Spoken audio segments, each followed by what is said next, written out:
Halo guys, balik lagi bersama dengan Red Bear Manhwa. Kali ini Mimin akan melanjutkan komik yang menceritakan tentang perjuangan seorang laki-laki yang berubah menjadi ayah tak tertandingi. Dan apabila kalian masih bingung dengan alur ceritanya, kalian bisa cek deskripsi atau langsung saja menuju playlist yang ada di channel ini untuk memulainya dari part 1. Tanpa basa-basi lebih lama lagi, mari kita lanjut ke part 100. Cerita dimulai. Scene beralih ke tenda Tanggun Gang. Kita harus pindah sekarang. Kakak ketiga sudah menerobos terlalu dalam ke pasukan Material Dragon, ujar Tanggun Oh dengan lantangnya. Aku yakin kau cukup pintar untuk mengurus masalah ini, saut Tanggun Gang. Kita harus segera bergerak, karena kita sudah di sini, bukankah kakak tiga akan menyerang kita? Tanya Tanggun Oh. Kita, apakah kau di pihakku? Tanya Tanggun Oh. Apakah sekarang waktu yang tepat untuk membahas itu? Tanya balik Tanggun Oh. Yah, bukankah kita sudah bergerak sekarang? Tanya balik lagi Tanggun Gang. Sangat lambat, ujar Tanggun Oh. Pasukan kita masih belum kembali tapi kau ingin kita maju tanpa persiapan. Apa kau ingin kita dikepung? Bagaimana bila terjadi hal yang tidak terduga? Siapa yang akan bertanggung jawab? Tanya Tanggun Gang yang beruntun.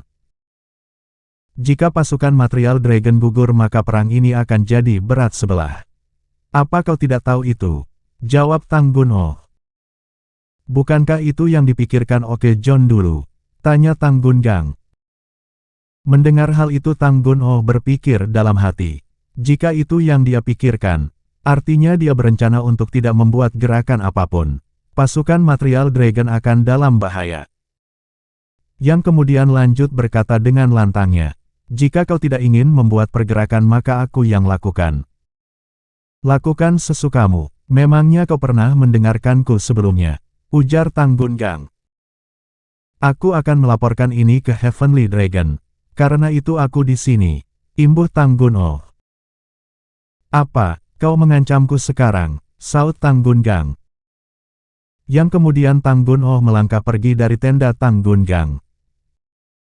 Tanggun Gang yang melihat itu pun berkata, bajingan itu. Yang kemudian dengan kesal melihat Tanggun Oh melangkah pergi.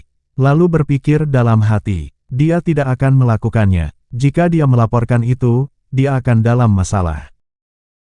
Yang kemudian lanjut berkata, apa ada seseorang di sini? Ya, Tuan Muda, saut bawahannya.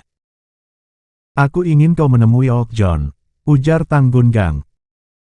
Maaf, tanya bawahannya yang tidak mengerti.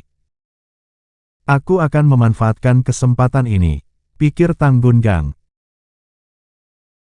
Kemudian scene beralih ke tenda Tanggun Jun. Terlihat Tanggun Jun yang tengah bersantai. Dan berpikir dalam hati, bajingan tak berguna, harusnya kau tetap di sisiku. Kalau tidak akan ditelantarkan seperti sekarang. Orang itu terlalu banyak tingkah. Bukankah bajingan itu mempunyai kelemahan kita? Dia selalu bersikap acuh dan tidak tertarik tapi dia selalu ingin menjadi seorang penerus.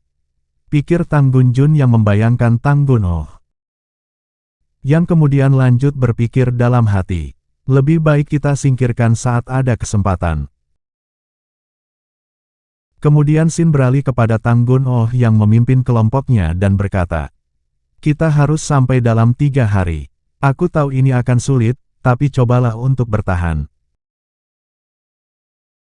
Lalu chapter kembali bergeser kepada MC kita bersama Serikat Pekerja Rumput. Terlihat MC kita bersembunyi dari sergapap musuh dan berpikir dalam hati. Kenapa mereka masih belum sampai? Harusnya mereka sudah tiba 2 hari yang lalu. Jangan bilang, terjadi sesuatu pada mereka. Jika itu yang terjadi maka, kami sudah terkepung. Kakak tertua, panggil Samco yang menghampiri MC kita. Yang kemudian lanjut berkata, pasukan pengintai sudah kembali. Mereka bilang tidak ada apapun selain rumah kecil dalam jarak 1,5 hari. Mendengar hal itu MC kita berpikir dalam hati. Akhirnya mereka masih belum terlalu dekat. Apakah kami benar-benar terkepung? Yang kemudian lanjut berkata, "Sial. Kita harus pergi," ujar MC kita memberitahu. Di sisi lain, Chapter bergeser kepada Chun Il Sang yang memimpin kelompoknya. Yang kemudian berpikir dalam hati, tempat yang cocok untuk menyergap. Yang kemudian lanjut berkata kepada pasukannya, "Jika kita ingin keluar dari sini sebelum matahari terbenam, kita harus menambah kecepatan kita. Semuanya, kita akan menambah kecepatannya." Yang kemudian secara tiba-tiba Chun Il Sang terkejut saat serangan tiba-tiba datang. Dikejutkan dengan serangan yang tiba-tiba, Chun Il Sang dengan sigap menangkis semua anak panah sambil berkata, "Ada penyergapan, lari." Terlihat ribuan anak panah dilontarkan kepada pasukan yang dipimpin oleh Chun Il Sang dari pinggir tebing. Banyak pasukan yang dipimpin oleh Chun Il tewas terkena panah dan ada pula yang bertahan. Terlihat Chun Il Sang tengah disibukkan dengan menghalau anak panah dari arah depan. Yang kemudian menoleh dan berkata, "Cepat lari dan cari tempat berlindung." "Cepat!" teriak dengan lantangnya Chun Il Sang. Yang kemudian berpikir dalam hati, "Panah, bajingan itu, apa yang terjadi?" Kemudian terlihat pasukan asosiasi kontraktor kriminal datang menyerbu dari arah pinggir tebing. Bentrokan pun tak dapat dihindari, dan banyak anggota dari kelompok Chun Il Sang yang tewas karena hal itu. "Sial," ujar salah seorang dari pasukan yang dipimpin oleh Chun Il Sang yang mencoba menangkis serangan. Yang kemudian langsung datang serangan dari rekan seseorang yang menyerangnya. Yang kemudian secara tiba-tiba dikejutkan oleh kedatangan Chun Il Sang yang membantunya dan menghabisi penyerang dari asosiasi kontraktor kriminal. Lalu Chun Il Sang berkata, "Lari." "Paman Master, akan kulindungi sisi sayap," ujar orang itu. "Apa kau ingin melawan perintah? Pergi," teriak Chun Il Sang. Yang kemudian lanjut berkata, "Bawa yang bisa kau bawa lalu kabur." Kemudian Chun Il Sang dikejutkan oleh pemandangan pasukannya yang dibantai oleh kelompok asosiasi kontraktor kriminal. Melihat hal itu Chun Il Sang marah dan berkata, "Bajingan." Yang kemudian langsung membantai beberapa orang dari asosiasi kontraktor kriminal. Di sisi lain, pengawal H yang mengawasi dari jauh pinggir tebing, melihat Chun Il Sang berteriak memberikan instruksinya dengan berkata, "Lari, kabur." Melihat hal itu pengawal H berpikir dalam hati, "Kami sudah menduga akan menang, tapi tidak menyangka akan menjatuhkan musuh yang kuat di sini." Yang kemudian melangkah maju sambil berkata lantang untuk memberikan perintahnya. "Kepung dia." Melihat Chun Il Sang membantai pasukan dari asosiasi kontraktor kriminal, pengawal H yang maju menyerang berpikir dalam hati, "Jika kami ingin melumpuhkannya, kami harus mengambil resiko." Scene beralih kepada Li Gangjin yang berada di suatu tempat dan gabut memperhatikan ayam yang sedang makan. "Jenderal," panggil bawahannya yang datang menghampiri Li Gangjin. Yang kemudian lanjut melaporkan semuanya kepada Li Gangjin.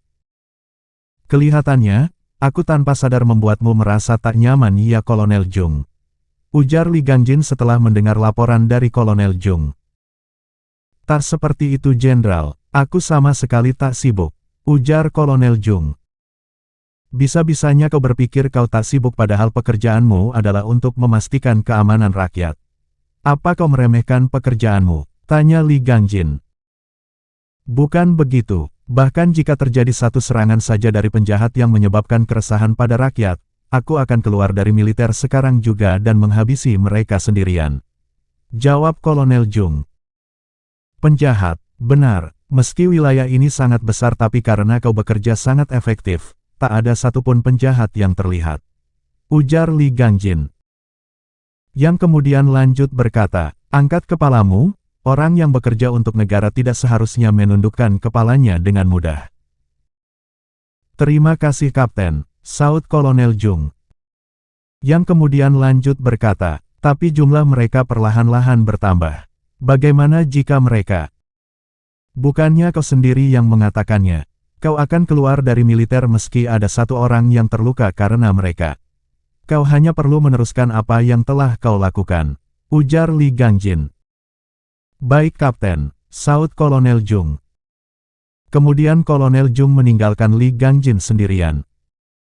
Li Gangjin yang ditinggalkan sendiri pun memperhatikan perkelahian ayam. Dan kemudian berpikir dalam hati, padahal dulu mereka hebat, sekarang semuanya hancur di tangan anaknya. Kemudian scene beralih kembali saat pengepungan Chun Il-sang oleh Asosiasi Kontraktor Kriminal. Left-fisted, right spear, teriak pengawal HA melompat masuk untuk menyerang Chun Il-sang.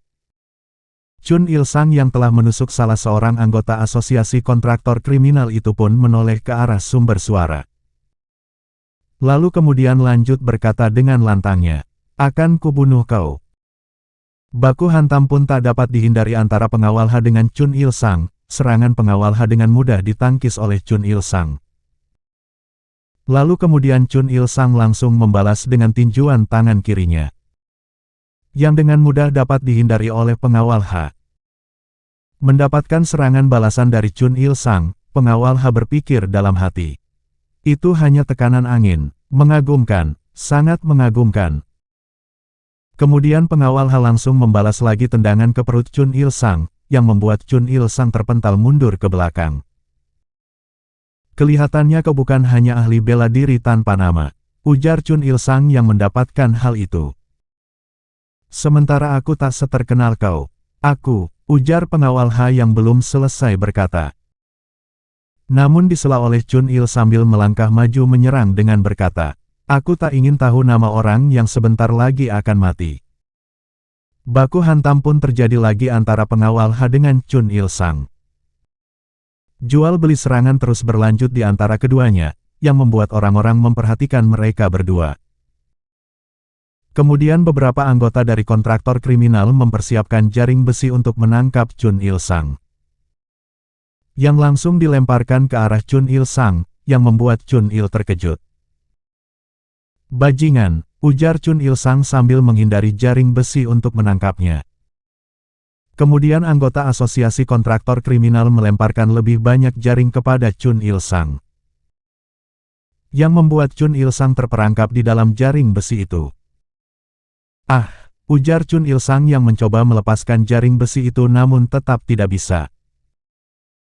Dengan pertempuran ini, gelombang perang akan berubah total, pikir pengawal HA yang melihat Chun Il-sang terperangkap, yang kemudian menoleh ke arah anggota asosiasi naga surgawi yang melarikan diri sambil berpikir dalam hati.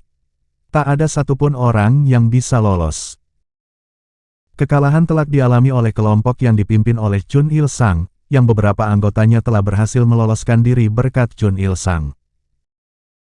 Semuanya, kuatkan diri kalian, ujar salah seorang anggota dari kelompok Chun Il-sang yang mengambil alih komando. Yang kemudian lanjut berkata, kita semua terjebak, kita harus menghindari pertempuran sampai kita keluar dari area ini dan bergabung dengan pasukan utama. Kapten pasukan Material Dragon, Ho Sung, memimpin pasukan dan mencoba untuk bergabung dengan pasukan utama. Para ahli bela diri dari pasukan Material Dragon berlari selama 4 hari 4 malam. Yang kemudian pelarian mereka ternyata telah ditunggu dan dihadang oleh kelompok asosiasi kontraktor kriminal yang dipimpin oleh Sagego. Kelihatannya kalian semua mendapatkan banyak kekalahan daripada yang kami pikirkan. Melihat bagaimana kalian sampai di sini dengan lambat, ujar Sagego sambil tersenyum. Yang membuat Kapten Ho Sung dan anggota Material Dragon bersiap untuk bertempur kembali. Apa kita hanya terus melihat satu sama lain? Apa yang kalian lakukan, pastikan tak ada satupun dari mereka yang dapat keluar dari sini hidup-hidup, ujar Sagego memberikan perintahnya. Yang kemudian para anggota asosiasi kontraktor kriminal langsung menyerang sisa-sisa kelompok Material Dragon yang tersisa dari asosiasi naga surgawi. Wow, seru serempak para pasukan saat bentrok. Scene beralih kepada Song Munseop yang tengah berada di dalam kastil asosiasi naga surgawi dan berjalan sendiri. Harusnya aku mengikuti kakak senior dan ikut dalam perang. Mereka semua baik-baik saja kan? Tanya dalam hati Song Munseop. Yang kemudian lanjut berpikir dalam hati. Aku tak percaya tak bisa menggunakan bela diri untuk hidup. Tidak ada banyak hal yang dapat aku lakukan di tempat ini, pikir Song Munseok. Kakak senior, panggil Gung Hyun dan Gung Myung. Kalian memanfaatkan waktu dengan baik tanya Song Munseok yang menoleh ke arah sumber suara. Hari ini kami ingin datang ke sini lebih awal darimu tahu, jawab Gung Myung yang kini telah tumbuh menjadi remaja. Sebenarnya kakak tidur berapa jam? Kemarin kakak bekerja semalaman juga kan?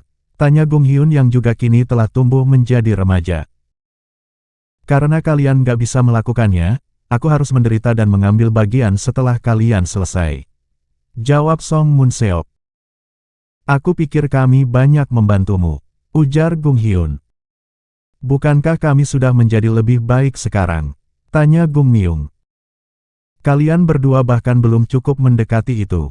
Berdasarkan bagaimana kalian membaca dokumen, kalian tidak akan mampu menduduki posisi yang lebih tinggi. Jawab Song Munseok.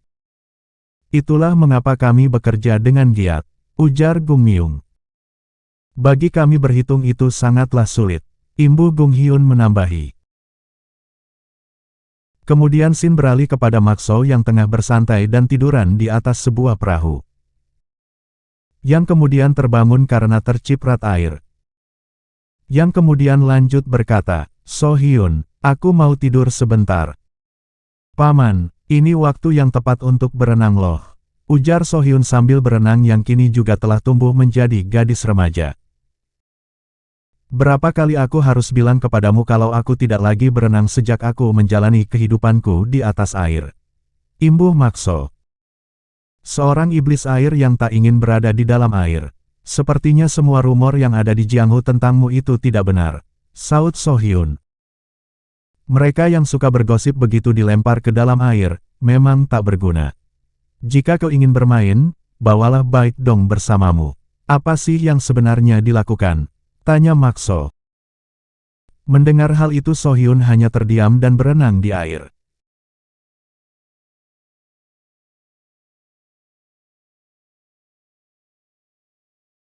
Sekian untuk episode kali ini, jangan lupa subscribe untuk update video-video terbaru dari Mimin, dan juga bantu share biar channel ini berkembang dan membuat Mimin semangat. Sekian dari Mimin, wassalamualaikum warahmatullahi wabarakatuh, and see you next time.